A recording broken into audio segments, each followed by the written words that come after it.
بسم اللہ الرحمن الرحیم۔ السلام علیکم۔ اس نے مجھے کمرے کی طرف دھکیلا۔ میں نے اس سے اپنا آپ چھڑوانے کی بے حد کوشش کی، لیکن اس کے آگے میری ہمت جواب دے رہی تھی۔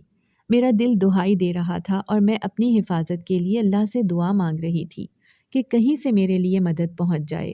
لیکن وہ شخص دروازہ بند کرتا ہوا میری طرف قدم بڑھانے لگا اور میں نے خوف سے اپنی آنکھیں بند کر لیں اور خدا سے کہنے لگی کہ میں نے آج تک گھر سے باہر قدم نہیں نکالا اور نہ ہی میں نے کوئی غلط کام کیا ہے۔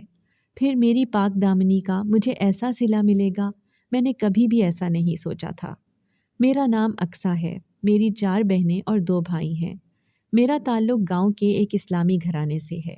میرے والد کے دادا اپنے دور کے ایک نیک اور شریف بزرگ تھے۔ وہ ہر وقت خدا کی عبادت میں مصروف رہتے۔ لوگوں نے ان کا طریقہ دیکھتے ہوئے ان کی طرف مائل ہونا شروع کر دیا اور لوگ اپنے مسئلوں کا حل نکالنے کے لیے ان کے پاس آنے لگے، اور کئی تو ان سے تعویذ وغیرہ بھی بنوا لیتے اور بیماروں کو وہ دم بھی کرتے تھے اور لوگ ٹھیک بھی ہو جاتے تھے، جس سے ان کا یقین پختہ ہوتا چلا گیا۔ اس طرح سے نہ صرف اس علاقے سے بلکہ دور دراز کے شہروں سے بھی لوگ ان کے پاس آنا شروع ہو گئے، اور اس کے علاوہ انہوں نے بچوں کے لیے مدرسہ بھی بنوایا ہوا تھا جہاں بچے قرآن کی تعلیم حاصل کر سکتے تھے۔ میرے دادا اور میرے باپ نے ان کے نقش قدم پر چلتے ہوئے انہی کے کام کو آگے بڑھایا اور انہی کے زمانے کے بنے ہوئے مدرسے کی دیکھ بھال اب میرے والد کر رہے تھے، اور ہم نے بچپن سے ہی اپنی دینی تعلیم اسی مدرسے سے حاصل کی۔ مجھ سے بڑی 3 بہنوں کی شادی میرے والد نے اپنے ہی خاندان میں کر دی تھی، کیونکہ ہمارے ہاں لڑکیوں کو اعلیٰ تعلیم دلوانے کا تو رواج نہیں تھا، لیکن لڑکوں کو اعلیٰ تعلیم کے لیے بیرون ملک بھی بھیجا جاتا تھا۔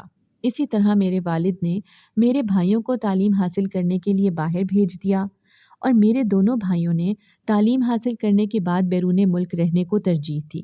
میرے والد کی خواہش تھی کہ میرے بیٹے تعلیم حاصل کرنے کے بعد اپنے خاندانی کاروبار کو سنبھالنے کے ساتھ ساتھ مدرسے کی بھی دیکھ بھال کریں گے، لیکن ان کا یہ خواب پورا نہ ہو سکا، اور ان کی شدید خواہش تھی کہ ان کی اولاد میں سے بھی کوئی ایک اس کام کو آگے بڑھاتا تاکہ اگلی نسل تک ان کا نام روشن ہو سکے۔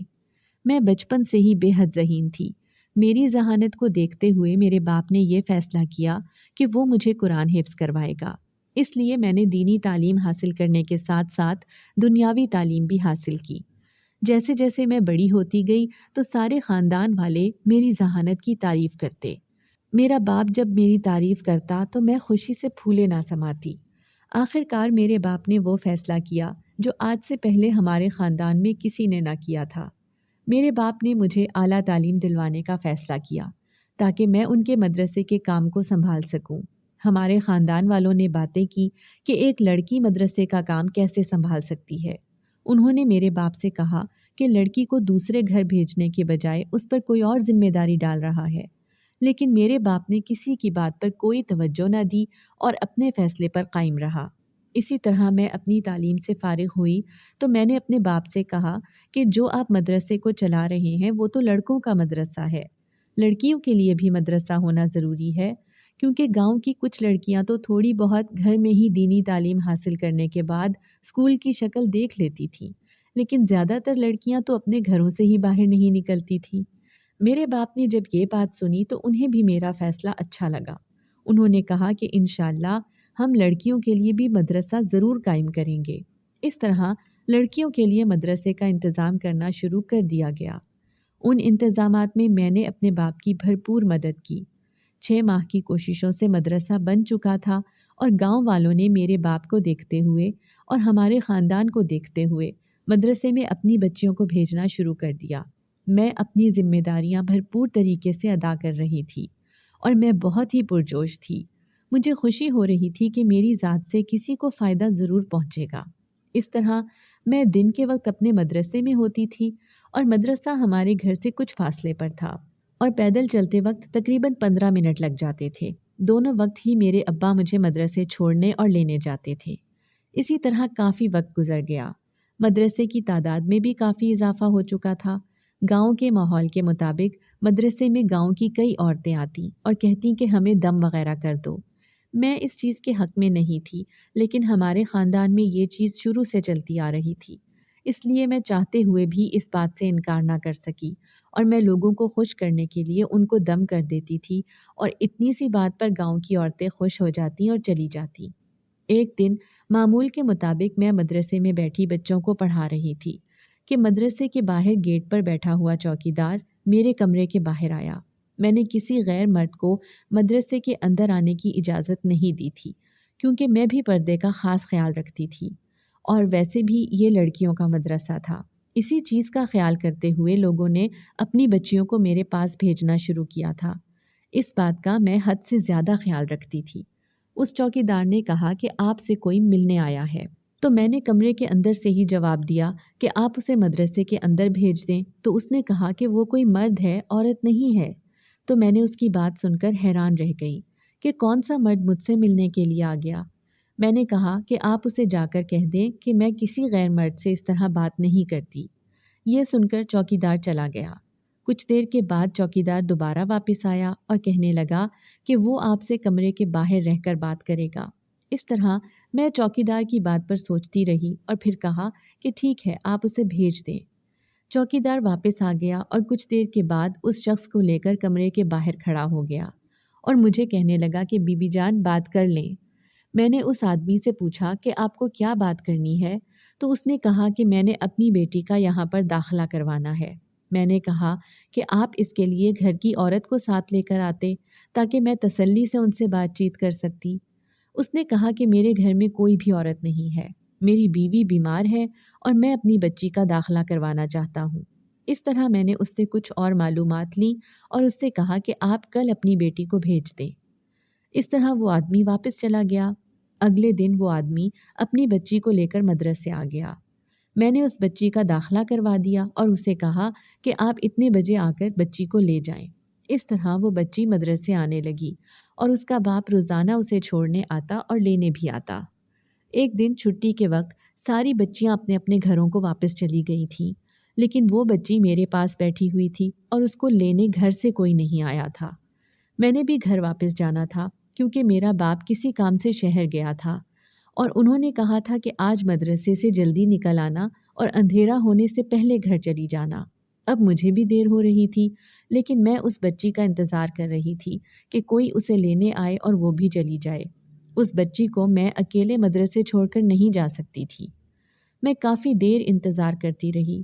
میں نے اس بچی کے کاغذات میں جو اس کا فون نمبر لکھا ہوتا ہے اس پر بھی فون کیا، لیکن کسی نے فون نہ اٹھایا۔ میں کافی پریشان تھی۔ اس طرح کافی انتظار کے بعد چوکیدار نے اس کے باپ کے آنے کی اطلاع دی۔ میں بھی گھر جانے کے لیے بالکل تیار کھڑی تھی، اس لیے اس بچی کے ساتھ ہی مدرسے سے باہر آ گئی۔ میں نے خود کو برقعے سے ڈھانپا ہوا تھا اور ہاتھوں میں بھی کالے دستانے تھے اور پاؤں میں بھی کالے جوتے تھے۔ میں نے گیٹ سے باہر آ کر اس آدمی کی طرف نظر اٹھا کر بھی نہ دیکھا اور خاموشی سے ایک طرف چلنا شروع ہو گئی۔ مجھے چلتے ابھی کچھ ہی دیر ہوئی تھی کہ گاڑی کے ہارن کی آواز آئی۔